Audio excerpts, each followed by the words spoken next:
And we're demanding immediately that we ask President Trump to testify in front of our committee and be deposed in front of oversight Republicans and Democrats. And that should happen immediately. He is the person that appears almost more than anyone else in the committee, and it needs to happen right now.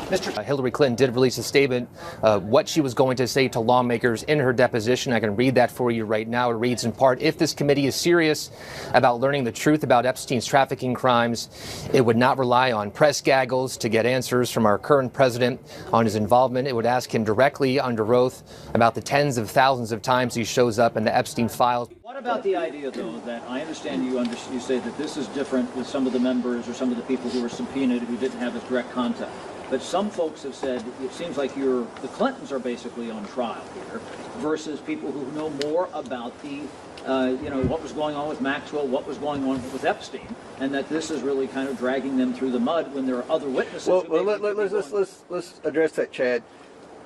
The Democrats voted to subpoena the Clintons. The Democrats voted with the Republicans to hold the Clintons in contempt. So the Democrats have just as many questions for the Clintons as the Republicans. So this isn't a partisan witch hunt. This was a motion, a bipartisan motion supported by the Democrats to bring the Clintons in. So I don't think it's any type of being unfair in any way to the Clintons. They've never answered questions, unlike President Trump, who gets questioned every day by just about every one of you. He had a nervous laugh there. Comer is certainly right that Trump is asked about Epstein every day, but not under oath. Trump also lies about Epstein every day, most recently saying he doesn't know the man at all. I argue that it doesn't matter to Trump whether he speaks under oath or not, because he has no respect for the law at all. And we've seen that many times, even though he has said this. No one will be above the law.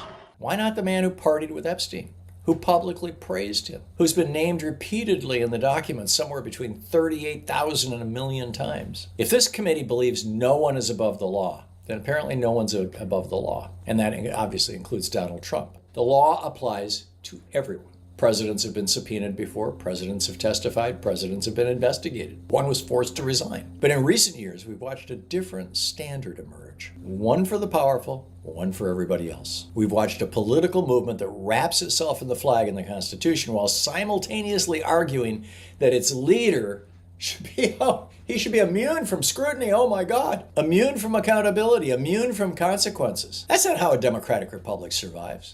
No one will be above the law.